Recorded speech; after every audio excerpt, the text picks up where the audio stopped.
Assalamualaikum warahmatullahi wabarakatuh. Perkenalkan, nama saya Cecep Awaludin Nur Fajar. Saya merupakan pengajar di SMA Negeri 1 Cianjur di mata pelajaran sejarah. Selain itu juga saya merupakan mahasiswa program profesi guru di LPTK Universitas Siliwangi. Di sini saya akan menampilkan video pembelajaran yang merupakan salah satu syarat dari ujian kinerja yang dilaksanakan oleh LPTK Universitas Siliwangi.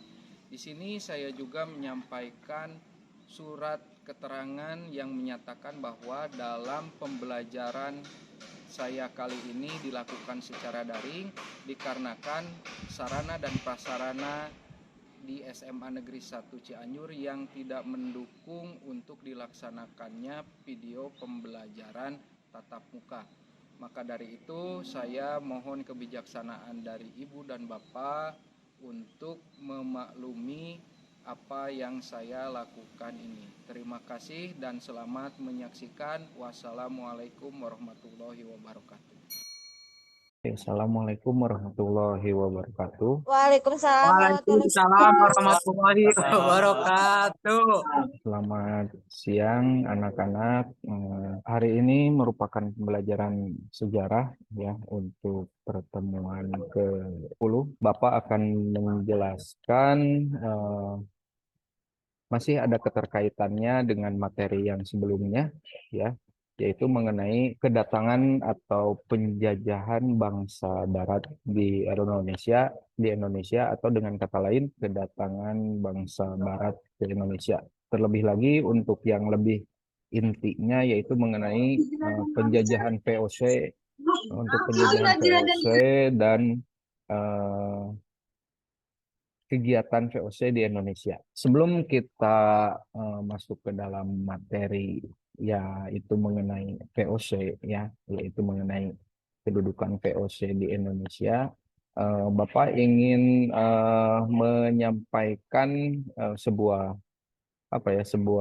pesan bahwa yang namanya penjajahan itu memang tidak bisa dikatakan benar meskipun ada sebagian yang menyatakan bahwa penjajahan itu bisa memperbaiki keadaan sebuah negara. Nah, di sini apabila dikaitkan dengan posisi sejarah, yaitu khususnya dengan penjajahan, itu pasti saling ada keterkaitan, ya. Nah, di sini kita tahu sendiri bahwa VOC atau dalam hal ini Belanda itu menjadi bangsa atau negara yang paling lama menjajah Indonesia. Ada yang tahu berapa tahun kira-kira Belanda itu menjajah Indonesia? 350 tahun, Pak, atau 3,5 abad. Oke. 350 tahun ya, atau kurang lebih 3 abad setengah.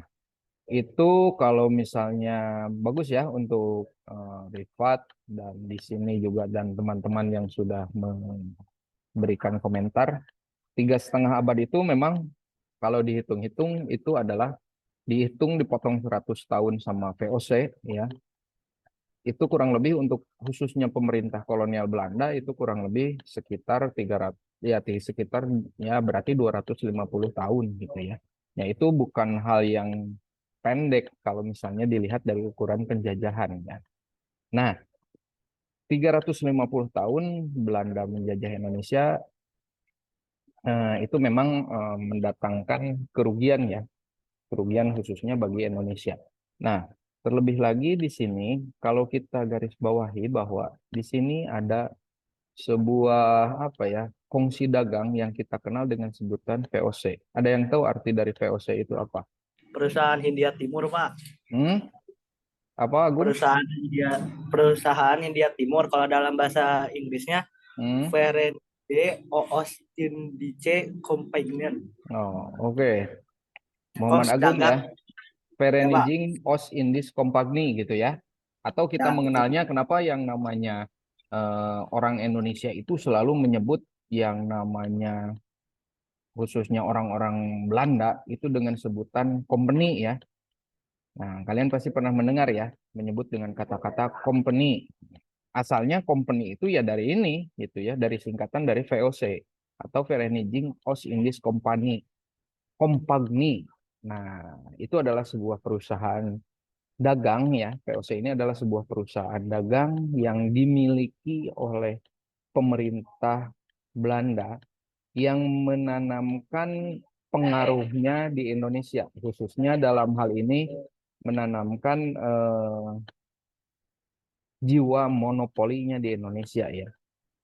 Nah, kalian kebayang VOC ini hampir 100 tahun loh ya berkuasa di Indonesia. Dan banyak sekali dalam hal ini, baik itu yang namanya eh, kerugian ya, baik itu dari kerugian dari moral maupun material yang dilakukan oleh VOC. Nah, VOC ini yang kita lihat itu adalah sebuah perusahaan dagang yang memiliki keistimewaan atau yang kita kenal dengan sebutan hak oktroy. Nah, ada yang bisa menjelaskan apa itu hak oktroy? Ya, Pak mau ke Bapak tapi takut salah. Nggak apa-apa, yang penting Ya. jangan takut salah. Yang penting Hak kita oktroy berkomentar adalah ya. yang diberikan pemerintah Kerajaan Belanda kepada VOC yang Hmm. berisi hak untuk memerintah di negara jajahan, hak untuk Oke. memonopoli perdagangan, hak untuk mencetak mata uang sendiri, hak untuk memilih angkatan perang sendiri, hak untuk memilih senjata, hak untuk mengadakan perjanjian, dan hak untuk mengumumkan perang. Oke. Itu ya. Barusan Zerilda ya. Ya, Pak. Oke, bagus Zerilda. Terima kasih atas jawabannya. Nah, seperti yang sudah dijelaskan oleh Zerilda, teman kalian di sini, bahwa hak oktroy ini adalah sebuah hak istimewa ya, hak istimewa yang diberikan oleh pemerintah Belanda kepada perusahaan asingnya. Atau kalau bisa dibilang perusahaan asing itu kalau dianalogikan sekarang itu adalah apa ya, BUMN-nya lah. Ya, cuman di sini BUMN ini atau si VOC ini diberikan hak-hak istimewa yang tadi sudah dijelaskan oleh teman kalian ya. Yang pertama membuat angkatan perang sendiri, yang kedua boleh melakukan kerjasama dengan raja-raja setempat, mencetak mata uang sendiri ya. Terus kemudian membuat apa ya, mata uang sendiri. Nah, tujuan VOC diberikan hak-hak istimewa supaya hasil yang didapatkan oleh VOC ini itu full ya terhadap pemerintah Belanda gitu. Ya. Nah, di sini otomatis yang namanya VOC ini memiliki pimpinan ya atau yang bisa dikatakan sebagai gubernur jenderal. Nah, ada yang bisa menyebutkan gubernur jenderal siapa saja yang pernah berkuasa di Indonesia, khususnya dalam VOC ya. Adit, Pak. Ya, gimana Dit? Peter Bot, Pak. Ya, terus Lauren Rael, terus Lawrence Slayer, terus siapa lagi?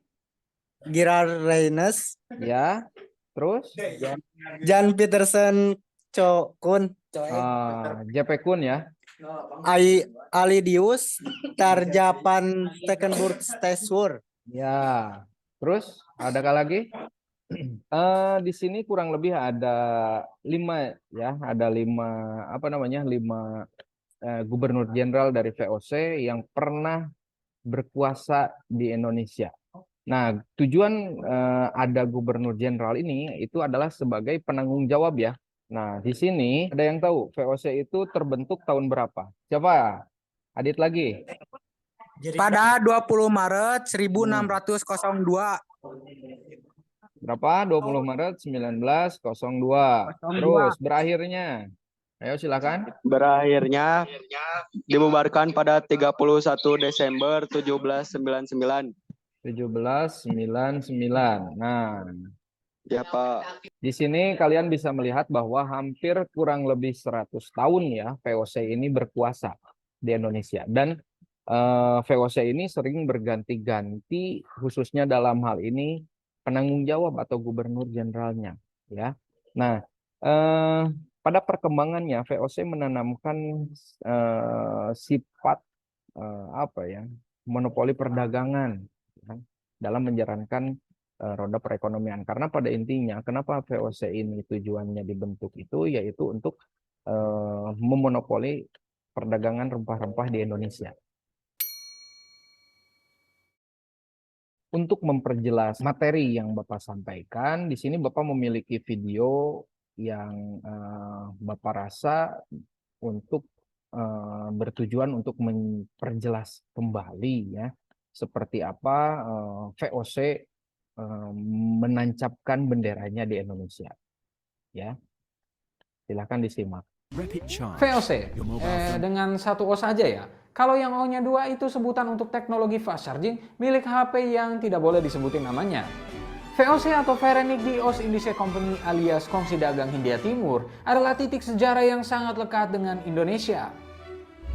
Ini adalah perusahaan multinasional pertama di dunia, sekaligus pendiri dan emiten pertama dalam bursa saham paling pertama sepanjang sejarah, Amsterdamse Effecten Beurs. Wow. Perusahaan yang didirikan 400-an tahun lalu ini adalah yang terkaya dan terbesar sepanjang sejarah. Total nilai VOC mencapai 7,9 triliun US dollar atau sekitar 110.000 triliun rupiah. Itu berapa banyak angka nolnya? Silahkan dihitung sendiri. Jika menggunakan perhitungan nilai perusahaan-perusahaan sekarang, itu setara dengan gabungan nilai 20 perusahaan terbesar di dunia saat ini. Let's say Apple tambah Google, tambah Microsoft, tambah Saudi Aramco, tambah 16 temannya yang lain, barulah setara dengan VOC. Lalu seperti apa sejarah perusahaan yang beroperasi hampir selama 200 tahun ini? Get your coffee and let's get it started.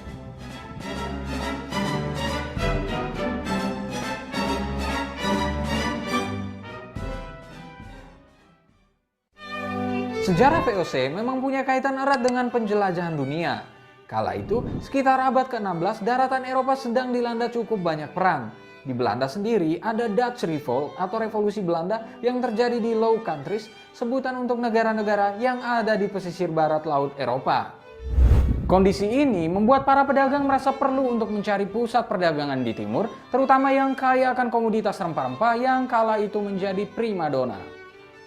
Adalah Cornelis de Houtman dan saudaranya Frederik de Houtman yang menjadi orang yang membuka wawasan pelayaran Belanda ke Nusantara dalam rangka mencari rempah-rempah seperti lada dan pala. Yes, mereka berlayar untuk bumbu dapur cuy. Pelayaran awal yang terjadi antara tahun 1595 sampai 1597 ini menjadi jalan untuk mendapatkan informasi jalur pelayaran ke Nusantara. Pelayaran ini kemudian diikuti dengan pelayaran-pelayaran selanjutnya, misalnya dilakukan oleh Jacob van Eyck, orang Belanda pertama yang tiba di Maluku di Spice Islands. Pulang dari Maluku, Van Eyck membawa keuntungan 400% dari perdagangan rempah-rempah yang dilakukannya. Maka makin banyaklah pelaut dan pedagang Belanda yang datang ke Nusantara. Para pelaut Belanda ini kemudian ikut terlibat dalam politik, misalnya ketika bergabung dengan penduduk tanah Hitu di Seram dan di beberapa pulau lainnya di Maluku untuk melawan orang-orang Portugis yang terlebih dahulu datang ke Indonesia. Namun, investasi perdagangan rempah punya risiko yang sangat besar. Selain karena perjalanan yang jauh dan memakan biaya yang banyak, ada pula ancaman bajak laut, penyakit, pun dalam hal fluktuasi harga dan persediaan bahan baku. Perjalanan Frederik de Houtman misalnya, ia kembali ke Belanda dengan separuh kru saja. Separuh yang lain meninggal dalam pertempuran akibat penyakit dan lain sebagainya. Maka muncullah ide untuk membuat semacam kongsi atau kartel yang mampu mengontrol suplai rempah serta menjamin agar perdagangan dan pelayaran bisa berjalan tanpa hambatan dari persaingan bisnis maupun dari bajak laut. Pada tahun 1600, Inggris mengadopsi pendekatan ini dengan mendirikan English East India Company. Hal ini kemudian dilihat Belanda sebagai ancaman. Pemerintah Belanda kemudian mensponsori lahirnya VOC pada tahun 1602 dan memberinya hak monopoli perdagangan di Asia.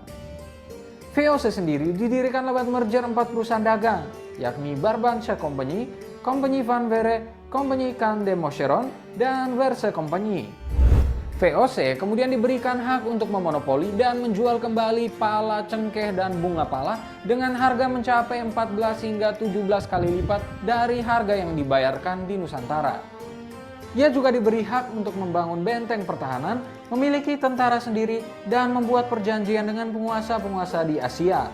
VOC bahkan boleh memaklumkan perang atau menyatakan perdamaian. Menduduki wilayah di luar Belanda, pemerintah daerah tersebut mengeluarkan mata uang hingga memungut pajak. Tak heran banyak yang menyebutnya sebagai negara di dalam negara. Pada tahun 1610 diperkenalkan posisi gubernur jenderal. Walaupun demikian, kontrol atas perusahaan ini tetap ada di tangan Hiren 17, yakni sebuah dewan pemegang saham yang beranggotakan 17 orang. Katanya nih, ada sebuah lemari dokumen VOC di Belanda yang hanya bisa dibuka oleh 17 kunci dari Hiren 17. VOC makin bertambah kuat ketika Jan Pieterszoon Koen ditunjuk menjadi gubernur jenderal VOC. Ia melihat VOC bisa menjadi penguasa Asia baik dari sisi politik maupun ekonomi. Pada 30 Mei 1619, berbekal 19 kapal, ia menyerang Jayakarta dan berhasil mengalahkan pasukan kerajaan Banten, kemudian mendirikan Batavia sebagai headquarter VOC. Kemudian, pada tahun 1620, hampir seluruh tanaman di Kepulauan Banda digantikan dengan cengkeh dan pala untuk kebutuhan ekspor. Program ini membuat VOC terus berkembang pesat menjadi kekuatan yang sangat besar.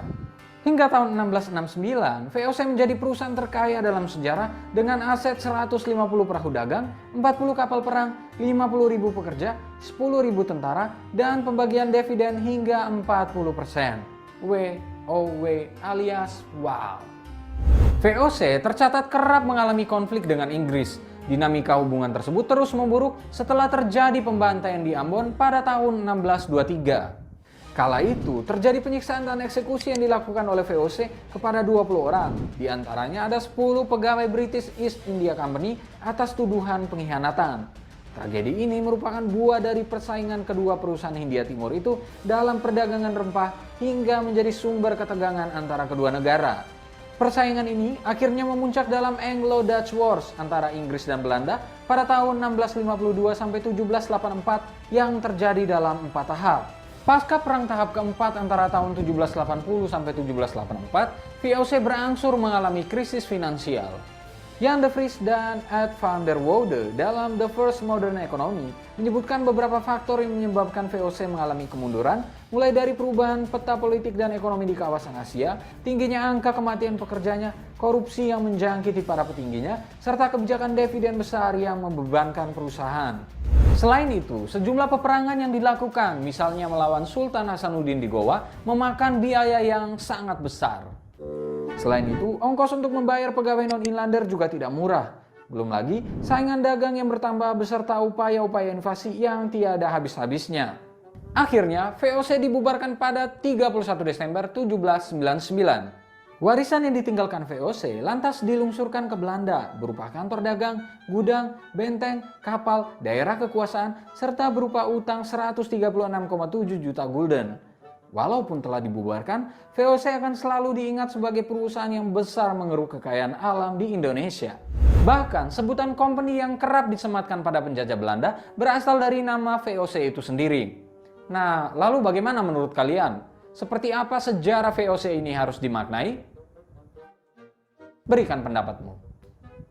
Terima kasih telah menyaksikan video ini. Jika kalian punya saran untuk konten-konten selanjutnya, jangan lupa untuk tinggalkan di kolom komentar di bawah. Oke, barusan kalian sudah melihat mengenai seperti apa VOC itu. Nah, ada tanggapan mengenai video yang sudah di-share oleh Bapak barusan. Silakan. Ada tanggapan? VOC orang kaya, Pak. Pendapat aku mah VOC itu orang kaya. Orang kaya, Pak, dulu kan sampai dapat 100.000 triliun kan, Pak? Ya, banyak. Ya, jadi VOC orang kaya dulu mah. Ya, jadi bisa dikatakan, Gung, ya, VOC ini merupakan perusahaan yang sangat kaya pada waktu itu, gitu ya. Kalau tadi ya, menurut video tadi, kalau digabungkan itu setara dengan kekayaannya itu bukan setara ya, melebihi dari 16 perusahaan internasional ya, termasuk Apple, terus Microsoft ya. Itu bisa dikatakan ya kelebihan ya uangnya itu ya melimpah ya, hampir 110 triliun tadi ya. Ya kebayang itu uang zaman dulu gitu ya. Nah, kalau ditransformasikan ke zaman yang sekarang ya, uangnya itu ya kurang lebih seperti itu ya, kebayang kekayaannya itu seperti apa gitu. Ya, untuk selanjutnya di sini Bapak ingin mengetahui ya, ingin mengetahui dari kalian ya, dampak yang dihasilkan oleh VOC terhadap ekonomian di dunia itu seperti apa? Dampak dari VOC mungkin kalau dari Indonesia makin miskin, bener, Pak. Dari Ya. dari negara Indonesia tuh Ya, terus makin miskin, kan gara-gara harus ngejual rempah-rempahnya tuh ke pihak VOC-nya kan lebih murah. Jadi rakyat Indonesia jadi lebih miskin. Makin kaya VOC-nya. Terus kalau menurut Agung, kalau yang dunia itu kan VOC itu punya Belanda. Jadi memperkaya Belanda dan memperkuat Belanda itu buat di perperangan buat lawan negara lain gitu. Oh, oke. Gitu, Pak. Siap. Ada lagi selain dari Agung, silakan. Perempuannya Nadila. Azlan Pak. Ayo, Ajlan gimana Ajlan? Sebelum ke yang lainnya, sok silakan Ajlan. VOC jadi memonopoli perdagangan rempah-rempah. Kan dulunya bangsa-bangsa Eropa tuh dapat rempah-rempahnya teh dari Asia ya Pak. Terus karena kejatuhan Konstantinopel jadi terhambat gitu perdagangannya. Terus Belanda tuh membuat VOC itu untuk mendapatkan rempah-rempah. Dijual lagi aja Pak sama VOC itu dengan harga yang mahal. Jadi memonopoli perdagangan rempah-rempah. Oke, bagus sekali tadi Ajlan dan Agung. Nah, di sini yang harus digarisbawahi lagi dari pertemuan yang sekarang ya, yaitu mengenai keruntuhan dari VOC. Nah, tadi sudah dijelaskan juga di dalam video ya, bahwa keruntuhan dari VOC itu setelah menancapkan benderanya di Indonesia kurang lebih 100 tahun ya. Salah satu yang digarisbawahi dari keruntuhan VOC di Indonesia adalah salah satunya adalah gara-gara apa? Korupsi. Nah, ini ya yang sekarang lagi digembor-gemborkan oleh pemerintah Indonesia dengan secara tidak langsung bahwa korupsi ini adalah turunan dari VOC. Nah, yang perlu digarisbawahi adalah korupsinya ini. Nah, ada yang bisa menjelaskan kenapa sih yang namanya korupsi itu bisa menghancurkan perusahaan yang sudah berdiri kurang lebih 100 tahun? Nadila, Bapak. Oke. Nadila, gimana? Faktor dari keruntuhan VOC salah satunya kan mengenai korupsi.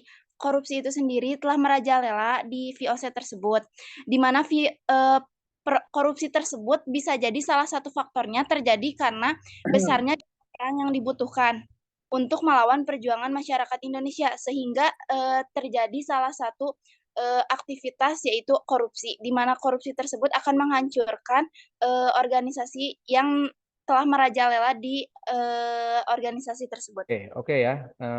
Jadi dengan kata lain ya, yang barusan sudah dijelaskan oleh Nadila bahwa yang namanya korupsi ini meskipun perusahaan ini kuat, tapi lambat laun ya fondasi tersebut akan keropos oleh orang-orang yang ada di dalam perusahaan tersebut. Salah satunya selain korupsi di sini juga adalah biaya perang yang membengkak dan dividen perusahaan yang harus dibagikan itu atau keuntungan dari perusahaan VOC ini sekitar 40% itu harus dibagikan kepada pemegang kekuasaan dan karyawan-karyawan dari VOC. Nah, tapi yang digarisbawahi di sini adalah ada istilah korupsi yang menjadi menarik di sini. Tadi Nadila bagus sekali ya menjelaskan mengenai kenapa si VOC ini sampai bisa runtuh gara-gara korupsi ya. Terima kasih untuk Nadila. Terus yang selanjutnya Bapak akan menampilkan sebuah PowerPoint ya menjelaskan mengenai seperti apa dampak dari penjajahan VOC di Indonesia. Masa pemerintahan Dendels ya. Tadi setelah VOC runtuh, itu kemudian digantikan oleh pemerintah kolonial Hindia Belanda, ya.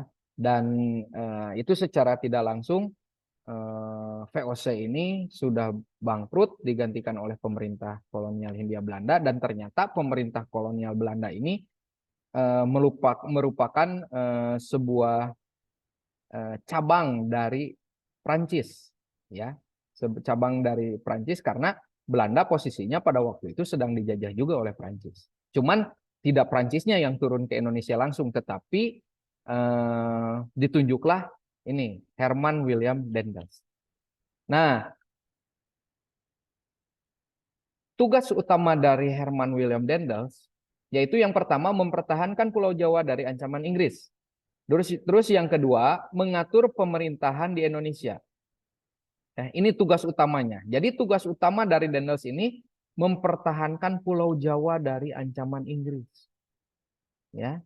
Karena Inggris sudah tahu nih.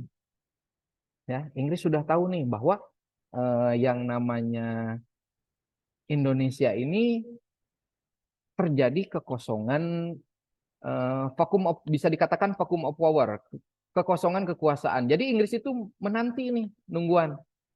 Ya. Inggris itu menungguan seperti apa nih Indonesia. Nah, di sini tugasnya Daendels yang ditunjuk oleh pemerintah kolonial Belanda untuk membereskan masalah tersebut. Ya, yang pertama langkah yang ditempuh adalah membangun pabrik senjata di Semarang. Terus yang kedua membangun benteng-benteng pertahanan. Yang ketiga membangun pangkalan armada laut di Merak dan di Ujung Kulon. Nah, ini yang terkenalnya ya, membangun jalan raya Anyer Panarukan sepanjang 1000 km.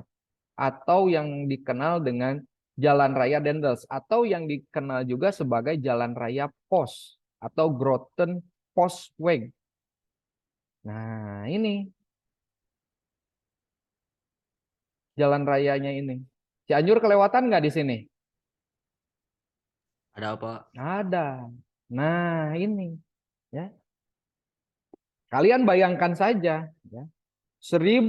Kurang lebih 1100 km ya. Itu dibangun jalan raya yang dulu belum seperti yang sekarang gitu ya. Menggunakan teknologi yang canggih.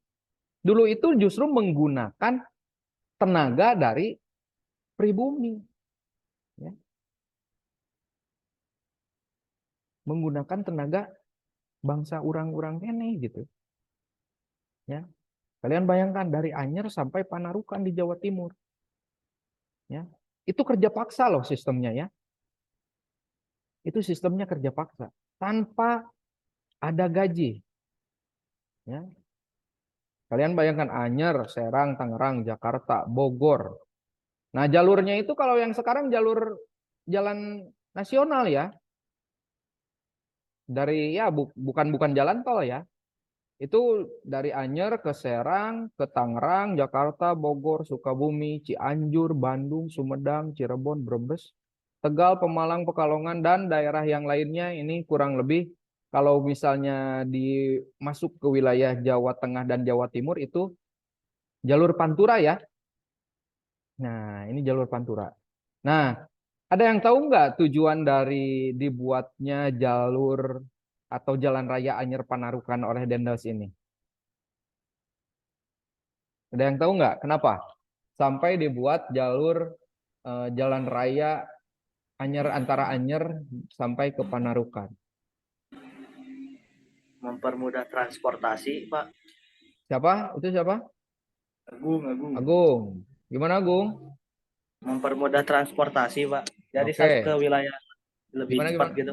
Oke, jadi mempermudah jalur komunikasi dan jalur transportasi ya. Ya. Nah, jadi ya kalian bayangkan aja ya, kalau nggak ada jalan ini, ya dulu kan belum ada pesawat terbang ya. Jadi fokus utamanya yaitu apa? Membuat jalan raya ini gitu. Ya. 1100 km dari Anyer yang ada di Banten, ujung Pulau Jawa paling barat sampai ujung timur Pulau Jawa bagian timur.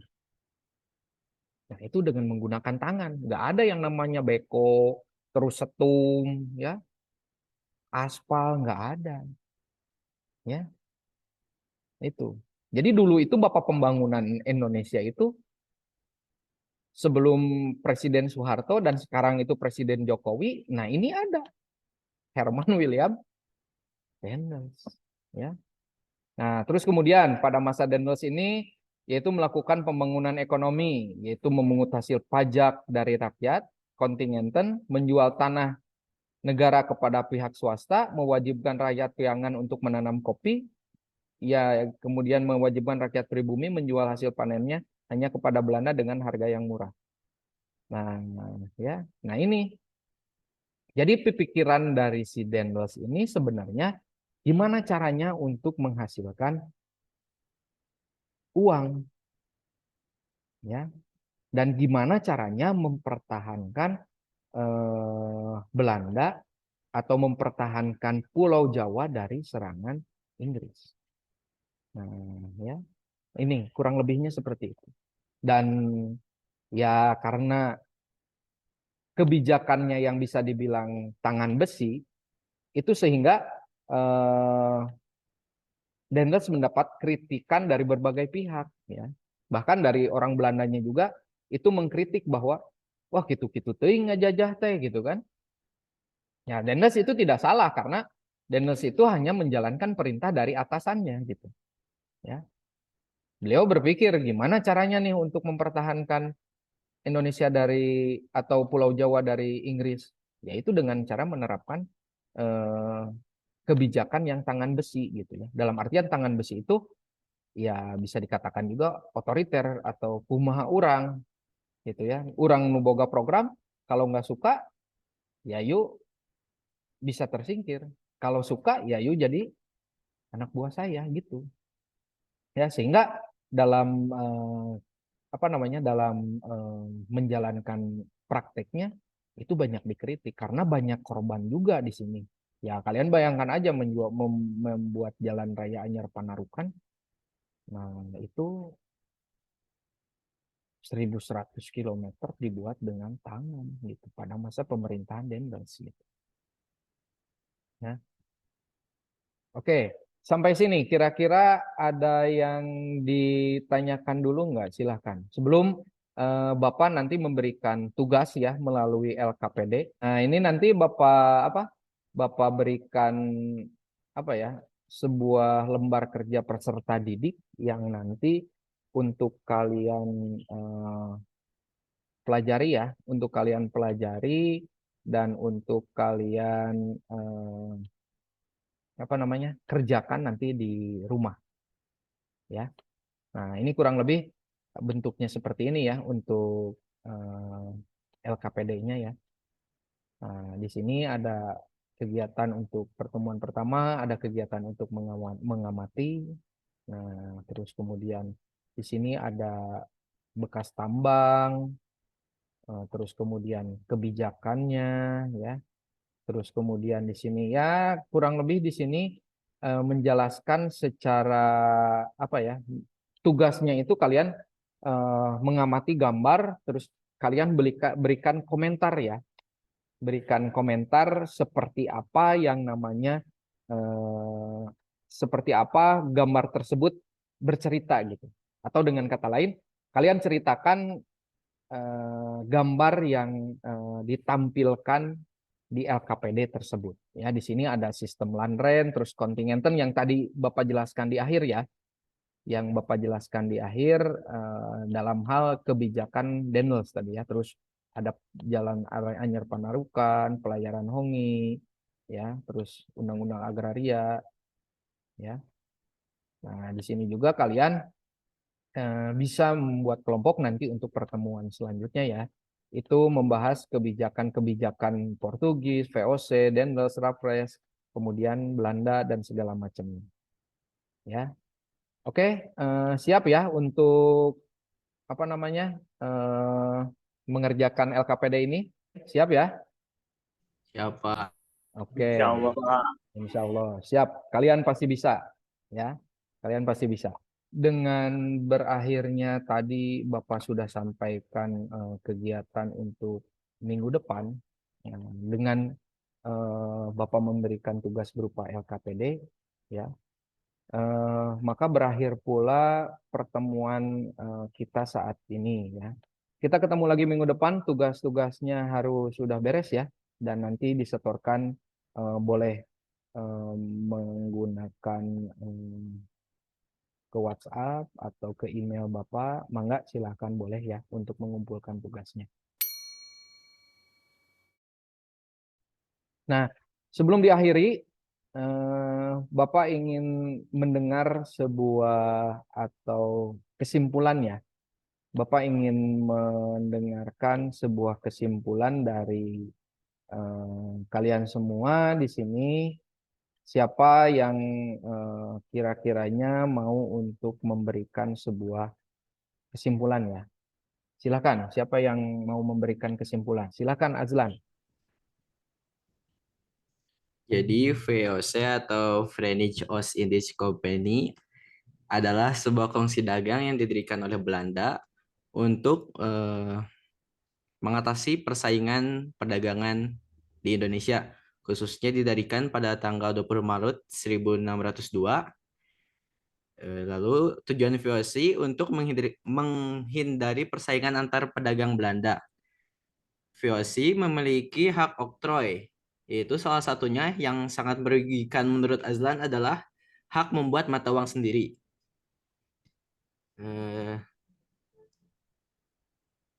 Oh ya, Gubernur Jenderal VOC yang pertama adalah Peter Bot.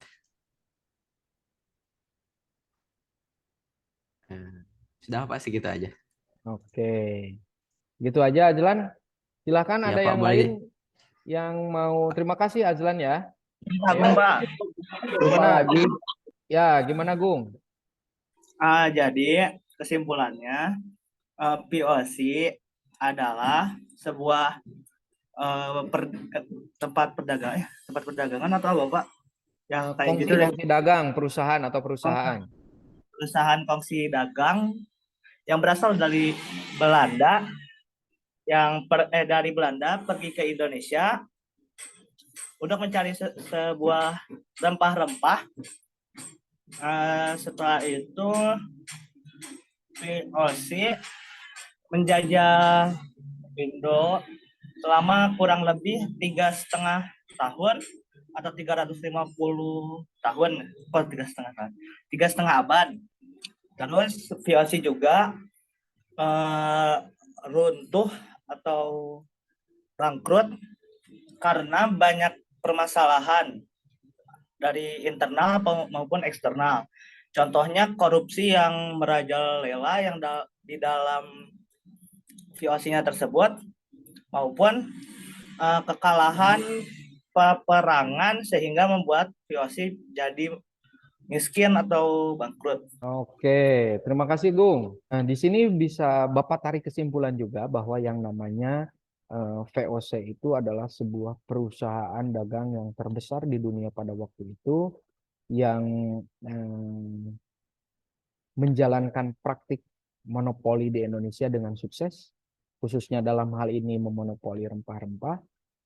Dan kemudian si VOC ini bangkrut setelah kurang lebih berkuasa selama 100 tahun. Kebangkrutannya ini bisa dikatakan oleh hal yang sepele, yaitu korupsi.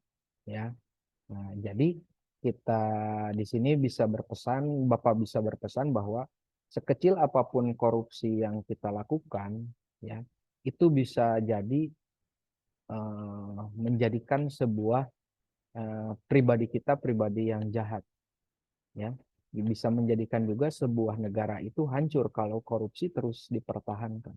Jangan sampai yang namanya kita patah semangat, ya, patah semangat dalam menjalankan roda kehidupan. Ya, contohnya seperti Belanda. Meskipun negara kecil, Belanda ini tapi mampu menjajah.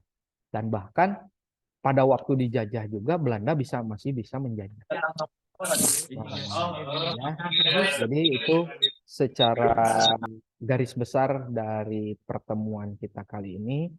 Terus untuk tugasnya nanti Bapak sharekan di grup dan silahkan kalian kerjakan. Ya, Bapak sudahi dulu untuk pertemuan kita kali ini. Sampai jumpa lagi di pertemuan yang selanjutnya. Bapak ucapkan beribu-ribu terima kasih bagi yang sudah bergabung di pembelajaran kita kali ini. Terima kasih atas perhatiannya. Wassalamualaikum warahmatullahi wabarakatuh. Waalaikumsalam warahmatullahi wabarakatuh.